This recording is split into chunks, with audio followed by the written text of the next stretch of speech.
ده بسم الله ما شاء الله اللهم بارك، ده دقيق قمح بلدي ودقيق عليه من التومين، يعني من دقيق التموين.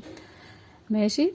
هنسمي الله كده ونصلي على الحبيب المصطفى. اللهم صل وسلم وزد وبارك عليك يا حبيبي يا رسول الله، على آلك واصحابك اجمعين. هنسمي الله كده ونبدا الفيديو بتاعنا. طبعا انا ما عجنتش في الفيديو عشان بياخد وقت معايا طويل، عجنا لكم قبل كده في فيديوهات كتير.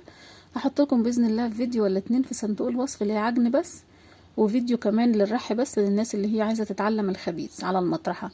هحط لكم ان شاء الله الفيديو بتاع الرح ده احنا عاملينه بدون مونتاج خالص، يعني احنا جايبينه قدامكم على طول، كأنه بس مباشر كده قدامكم. ماشي. هحط لكم باذن الله الفيديو في صندوق الوصف، هتلاقوه في علامه الاي باذن الله. هنا بقى فرشت الرده بتاعتي او النخاله على الصواني على قد الكميه اللي انا عجناها. ما شاء الله اللهم بارك، احنا عاملين كميه النهارده بسم الله ما شاء الله اللهم بارك، كميه حلوه. بدات لميت وش العجين. ليه بلم وش العجين؟ بحس انه بيديني عرق للعجين زياده. يعني انا لما بلم وش العجين زي ما شفتوني كده بيدي عرق للعجين زياده شويه. يعني ايه عرق للعجين؟ يعني بيخلي لي العجين بتاعي بدل ما هو سايب كده وطري ويمسك في المطارح ويمسك في الصينيه ويمسك في ايديا ويشر مني هنا وهنا ويبقى طري وعجينته مش مظبوطه، بحاول ان انا لما قبل ما باجي اقطع بلم وش العجين لما بسيطه زي ما شفتيني في اول الفيديو. ما بلمهاش جامد وانزلها في وسط العجين وهبطه كله. لو هبطته كله هيتخن معايا في الخبيز، وهاجي اخبز الرغيف الاقيه حتت تخينه كده وجواها عجين من جوه وما يبقاش مظبوط معاكي، والوش بقى يبقى رقيق والوسط الرغيف هيبقى رقيق والحروف بتاعه الرغيف هتبقى تخينه ومش هيترحم معاكي سهل، يعني هيغلبك في الخبيز.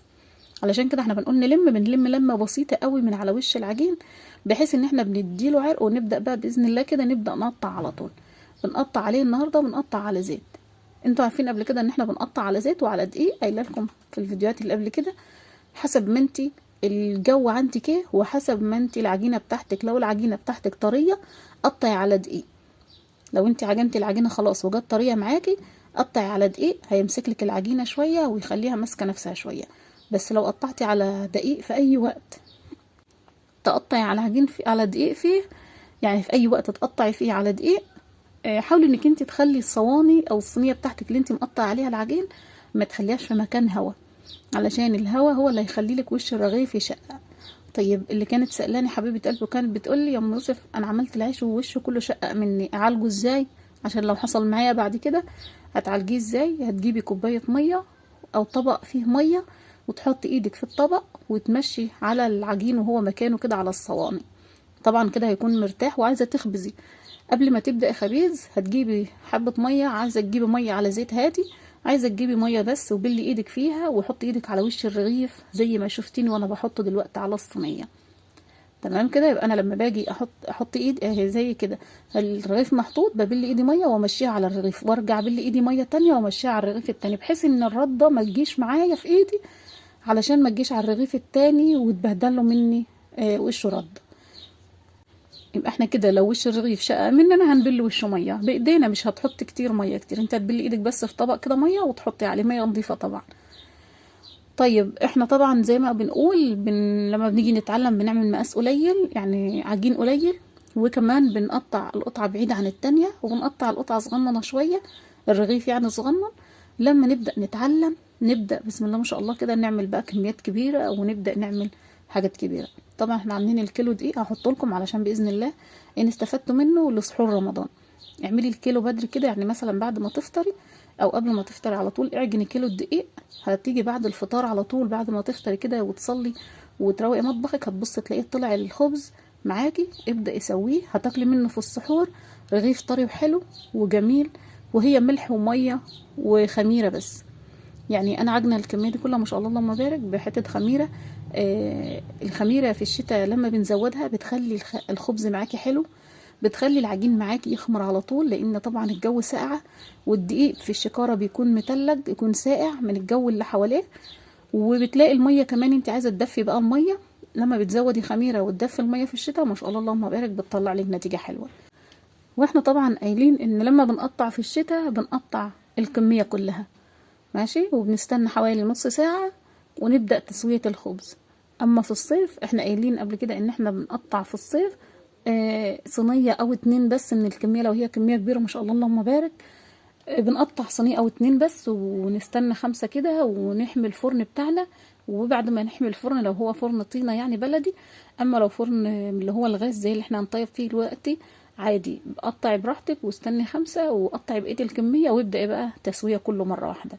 يبقى انا اللي انا قطعتهم الفترة التانية دي عبال ما اوصل ليهم في التسوية بيكونوا ارتاحوا زيهم زي الفترة الاولانية، زي الصينيتين اللي في الفترة الاولى يعني، فهمتوني؟ يبقى انا كده لما بقطع كمية الاول وارتاح شوية، بقعد 5 دقايق وانا قاعدة مكاني برضو في القطعة عادي، ايدي موجودة برضو في العجينة عادي، 10 دقايق بالظبط، وابدأ ان انا اكمل بقية التقطيع، بحيث ان انا ال10 دقايق اللي استنيتهم دول على النص ساعة اللي لسه هستناه لما يخمر الخبز، كده خلاص هكون دخلت ايه في التسوية، يبقى زي العجين ده زي ده، بدل ما الكمية اللي ورا تتبشم مني، لا بلاقيها بقى مظبوطة وحلوة. هنا بقى انا قربت لك للتقطيع علشان تاخدي بالك، الناس اللي هي بتقول لي قربي لنا قطعة ولا 2 يا ام يوسف للتقطيع، اهو قطعنا دول مع بعضينا في القريب، علشان وجبتهم لك كمان على بالراحة كده علشان تاخدي بالك في القطعة. كل ما بتلفيها حوالين ايديكي حوالين بعضيها بتبلي ايدك زيت، وبتلاقيها بالايد التانية اللي انتي ماسكاها بيها، بتلاقيها ما شاء الله اللهم بارك القطعة مدورة معاكي، علشان الرغيف معاكي بعد كده في الخبيز يطلع معاكي مدور الرغيف ويبقى حلو، ما يبقاش مبوظ كده وحته رايحه كده وحته جايه كده. ماشي، عشان الناس اللي بتقول لما باجي يخبزه ما بلاقيهوش مدور زي عيشك، بتلاقيهوش مدور علشان خاطر انت في القطعه ما بتخليش القطعه مدوره زي كده. ماشي، يبقى انا كده بخلي القطعه مدوره وبقطع. لو كان الجو حر عليا علشان خلاص الصيف، كل سنه وانتم طيبين، بعد رمضان على طول الصيف هيخش علينا، يبقى ما نقطعش الكميه كلها مره واحده في الصيف. ماشي، في الشتاء اللي بنقطع الكميه كلها، اما في الصيف بنقطع نص الكميه بس، ونستنى 10 دقايق ونبدا نقطع بقيه الكميه، علشان خاطر لغايه ما اجي اوصل للكميه الاخيره بتكون كانها لسه مقطعاها دلوقتي، بتاخد راحه الجديد كأن الخبز لسه مقطعاه جديد، وما بستناش كتير قوي علشان ما يتبشمش مني، وما بقطعش صينيه واستنى شويه وصينيه واستنى شويه، علشان العجين ما يزيدوش عرق مني في الطبق ويغلبني في الخبيز.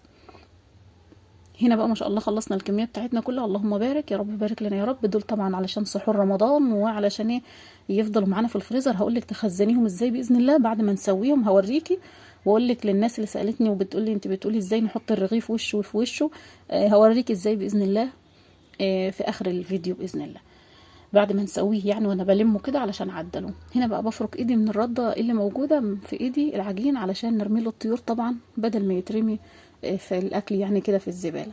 بفرك بقى ايدي كلها من العجين، طبعا فيها خميره وملح وعجين، كل ده حلو للطيور طبعا. ما شاء الله اللهم بارك، صلوا على حبيب، اللهم صل وسلم وزد وبارك عليك يا حبيبي يا رسول الله وعلى اله واصحابك اجمعين. دول طبعا هنخزنهم في الفريزر، فطبعا هيقعدوا معانا طول شهر رمضان ده، اللهم بارك يهيصونا بقى في رمضان. كل سنه وانتم طيبين حبايبي. هنا بقى هنيجي عند الفرن بتاعنا، استنيت حوالي ربع ساعه كده او نص ساعه، علشان طبعا دي كميه كبيره وانا ببقى من بدري بقطع.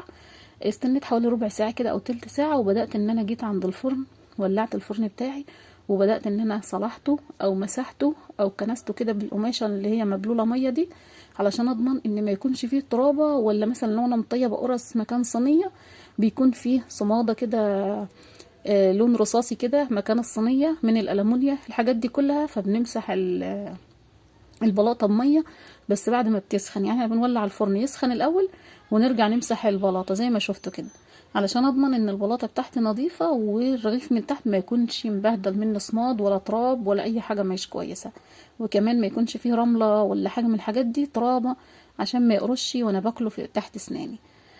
هنا بقى بدأنا سمينا الله كده وبدأنا الخبيز بتاعنا. طبعا اول صينيه انتي قطعتيها هي بنبدأ منها، يعني اول صينيه احنا قطعناها هي اللي بنبدأ منها تسويه، وبنحاول كمان اول رغيف قطعناه كمان علشان يبقى كده الدنيا تمام. طبعا بنسيبهم حوالي نص ساعه يخمروا من اول ما بدأت تقطيع في الشتاء، اما في الصيف 10 دقايق بس وببدأ تطيب على طول، علشان الخميره في الصيف بتحس ان مفعولها بيبقى مفعولين غير الشتاء. الشتاء طبعا الجو ساقعة والمية بتبقى مهما كان برضو بتبقى فيها ساقعة شوية، الطبق اللي هاجن فيه بيكون ما هواش دافي من الجو حواليه، الدقيق، المكان، الجو، كل ده كده. طبعا في الشتاء احنا قايلين ان احنا بنغطيه ببطاطين حلو علشان يدفى معانا، لان احنا زي ما انتوا عارفين ان احنا مشبهين العيش او اللبن، الجبنة والزبدة اللي احنا بنعملها على القناة مشبهينها بالطفل الصغير. بندفي اللبن في الشتاء بالبطانية زي ما بندفي الطفل الصغير اللي نايم معانا بالظبط، نفس الكلام الخبز برضو بندفيه بالبطانية زي الطفل الصغير اللي نايم بالظبط. ماشي. طبعا هحط لكم باذن الله فيديو للجبنه والسمنه علشان رمضان، ان حد حب منكم يعمل جبنه او سمنه وازاي تخزنيها رمضان، كل ده عاملينه على القناه لو حبيتي تاخدي لك لمحه كده عن القناه يعني. وفي اللهم صل وسلم على سيدنا محمد، رقم الواتس للناس اللي بتكتب لي في التعليقات، احنا عايزين رقم الواتس عشان نتواصل معاكي الاسئله يا ام يوسف. الرقم طبعا في اللمحه، لمحه القناه هتلاقوه موجود لاي حد عايز اسئله مفيده. بصراحه الاسئله اللي هي اي كلام دي بعمل بلوك على طول واريح دماغي، ما ماشي فاهميني. طيب كده بقى بدأنا، خلينا في الخبيز بتاعنا. كده بقى ببدأ ان انا اخبز على مطرحتين علشان خاطر الرغيف وسطه ما يرقش مني. لو خبزته على مطرحة واحدة الكبيرة على طول الرغيف هيبدأ يرق مني وسطه، ويبدأ وسطه يبقى رقيق رقيق يعني، والحروف بتاعته هتبقى تخينة وهيبقى كلها عجين كده، ما تبقاش مظبوطة في الخبيز. هنا بقى ما شاء الله اللهم بارك، يعني حاجة نظيفة، حاجة حلوة بتعمليها لبيتك تاكليها في السحور تبقى حلوة قوي. وكمان لو عملناها كده فطرنا بيها في مرات كتيرة، ما بنقدرش ان احنا نطبخ ونعمل كل يوم طبيخ، بنبقى زهقنا من الطبيخ مثلا، فبتعملي خبز وبتعملي اكلة سمك حلوة كده، او اكلة كبدة، او اكلة اي اكلة حلوة كده بتاكلي بيها، بيبقى بجد الرغيف طري وحلو تاكلي منه ما تشبعيش بصراحة. كل سنة وانتم طيبين حبايب قلبي، وربنا يبلغنا كلنا رمضان على خير يا رب، اللهم امين. ان احتجتي فيديو الكيلو هتلاقيني حاطولك باذن الله في صندوق الوصف لو حبيتي تعمليه. في ناس كتير عملته معانا وبعتته على الواتس، ما شاء الله الصور جميله واكل وخبز جميل، وبتقول لي انا جوزي قال لي ما بقاش هشتري من بره بقى تاني، خلاص انت عجني بقى هنا في البيت وخبزي. وبتقول ولادي والله بقوا مبسوطين بيه وبيحبوه عن خبز بره قوي، لانه نظيف وحاجه حلوه وانا عاملاها في البيت. ولما بتعملي الحاجه لولادك بحب كده وانك راضيه وبتبقى حلوه، طبعا بتبقى الحاجه ليها طعم تاني بصراحه. ايوه حتى لو انت هتتعبي شويه، هي اول مره بس والتاني مره اللي انت هتحسي فيها بمجهود، اما بعد كده هتحسي ان الحاجه طبيعي خالص وبتعمليها عادي زيها زي اي مصلحه في البيت بتقضيها عادي. تمام حبايبي. كده بقى طبعا ببدا القط جنبيكي، انا مقربه لك الكاميرا للتصوير علشان خاطر تاخدي بالك من اي سؤال انت عايزاه. ببدا ان انا ابطط الحروف علشان اطمن ان الرغيف ما يكونش وانا بخبزه وسطه رقيق وحرفه تخين، لان حرف الرغيف لما بيكون تخين بتحسي ان كله يتمكن في عجين كده. طبعا احنا عندنا فيديو لتلدين العيش للناس اللي بتحب العيش الملدن. العيش الملدن ده انك انت بتحمصيه في الفرن بعد ما بتخلصي تسويه، هتلاقوه برضو باذن الله في علامه الاي فوق في الفيديو، يا اما في صندوق الوصف تحت. اه ان حبيتي تخشي تشوفي العيش بنلدنه ازاي. طبعا احنا ملدنينه في الفرن الكبير ده، انت لو حبيتي تلدنيه في الفرن التاني بتاع البوتاجاز هتولع الفرن عادي ويسخن كويس، وابدا يهدي النار فوق وتحت وابدا يحط فيها الخبز. بس انا في حته عملتها في الفيديو ان انا فتحت الخبز كله ما خليتوش مقفول زي ما هو. حاولي انك تفتحي الرغيف علشان يجي معاكي هايش كده وحلو وانت بتاكلي. تمام كده تمام حبايبي. اي سؤال عندك طبعا اكتبيه باذن الله في التعليقات، اقدر ارد لك عليه باذن الله. حتى لو انا ما قلتش معلومه وانت عايزه تعرفيها اكتبيها باذن الله، باذن الله ارد لك عليها ان شاء الله. ببدأ بقى ان انا اخبز على المطرح الاولى. طبعا قايله لكم قبل كده ان احنا بنحط حبة دقيق مع حبة ردة ونبدأ نرش بيها على المطارح علشان الرغيف ما يشيلش مني ردة كتيرة من القعر، وكمان علشان ما يتحرقش لو حطيت دقيق بس. ولو حطيت ردة بس بتلاقي فيه نخالة كده في الرغيف من تحت، فانا علشان كده بحط كمية دقيق قليلة وكميتين قدها ردة، وابدا ان انا ارش بيه على المطارح، بتخلي لي الرغيف من تحت ما فيهوش خالص لا رده ولا دقيق ولا اي حاجه. انما لو رشيتي برده بس الرغيف بيشرب رده كتير وبيبقى فيه نخاله من تحت كده اما تيجي تاكليه. ورشيتي دقيق بس الرغيف بياخد الدقيقه كلها معاه ويتحرق في الفرن ويديكي لون اصفر كده في الرغيف من تحت. احنا بقى مش عايزين اللون الاصفر اللي فيه من الرغيف من تحت ده، فبنضيف كميه النخاله على كميه الدقيق بيقلبوا لنا الرغيف. بتلاقي قعر الرغيف من تحت لا هو اصفر ولا هو ماسك نخاله معاه ولا رده ولا اي حاجه خالص، بتلاقيه منقرش كده وجميل زي ما هوريهولك باذن الله في اخر الفيديو واحنا بنلم الخبز مع بعضينا. وان شاء الله باذن الله هتستفادي باذن الله كده. وفي كمان حبايبي فيديو لانك انت ازاي تعجني العجين من الاول للاخر، يعني هو فيديو للعجين بس. هحطولكم برضو باذن الله ان حبيتوا برضو تخشوا تشوفوا العجين، لان احنا ما جبناش النهارده طبعا في الفيديو ده العجين، لان انا كل الفيديوهات قبل كده اللي انا جايبه فيها من العجين من الاول. حبيت بس ان انا ما اطولش عليك الفيديو، علشان كده انا قلت كفايه التقطيع والتسويه مع بعضنا. هنا بقى خلاص هبدا ان انا بقى يعني اسوي بقى الباقي. انا كده وريتك كام رغيف اهو، هبدأ ان انا بقى اسوي مع نفسي الباقيين، واجيب لك بقى في الاخر احنا ازاي خزناهم وازاي عدلناهم. طبعا نار الفرن من تحت بعد ما بتسخن الفرن كويس جدا بتبدأ توطي القعر من تحت، والنار من فوق بتكون عالية. هو الفرن ده على فكرة هو تسوية الفرن اللي ناره من فوق برضو. في ناس بتقول لي يعني احنا تسوية الفرن من عندنا نارها من فوق مش من الجوانب زي عندك. هو هنا زي هنا. المهم ان تكون النار عالية من فوق علشان تسويلك الرغيف حلو. ببدأ ان انا اخرم الرغيف علشان خاطر لو فيه هوا دخل مني من تحت المطرح وانا برميه تخرج من الخروم اللي انا عاملاها دي، تبدأ تخلي الرغيف كله سوي واحد. وميزة واحدة على البلاطة، ما تخليش حتة رقيقة مليانة هوا من جوه وحتة تخينة فيها عجين وتخلي لي الرغيف ما هواش ميزان واحد. علشان كده انا بديله بعود الكبريت خرمين كده ولا حاجة علشان تطلع لي كل كمية الهواء اللي فيه علشان يقب معايا ويبقى جميل. انتوا لاحظوا الرغيف اللي انا مش بديله الاخرام دي ما بيقبش معانا لان بيكون فيه تحتيه هواء، اما الرغيف اللي احنا بنحطه الخرمين دول ما شاء الله بيقب وبيبقى جميل. ماشي. اهم حاجه نار الفرن من القعر ما تكونش عاليه قوي علشان ما تحرقلكيش الخبز. اما من فوق عادي كل ما بتعليها وكل ما بتخلي النار طبعا حلوه. هبدا بقى ان انا خلاص كده خلصت معاكم خبيز، هبدا بقى اوريكم الكميه ما شاء الله اللهم بارك اهي. وهوريكي كمان الوقت. طبعا كل ده احنا بنفرده كده لغايه ما يبرد خالص، ما بنقدرش ان احنا نشيله في التلاجة الا لما يبرد. لما بتكون كميه كبيره كده بنلدن منها رغيفين، وهحط لكم برضو الفيديو باذن الله بقيته.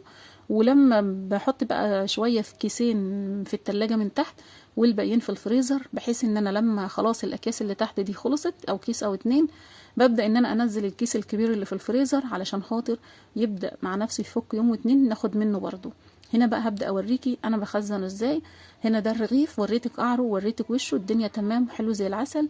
المهم ان انا بنفض مش وشه من الرده اللي فيه منه خاله، وببدأ احط الرغيف وشه لوشه زي كده وقعره لقعره زي ما انت شايفه. بنفضه من الدقيق من الرده اللي عليه الاول، ما بحطوش كده لا بقلبه الناحيه التانية. ايوه بحط الوش للوش والقاع كمان للقاع علشان خاطر لو في رغيف القعر بتاعه محروق شويه ما يدينيش على الوش لون اسمر، ماشي لون محروق يعني.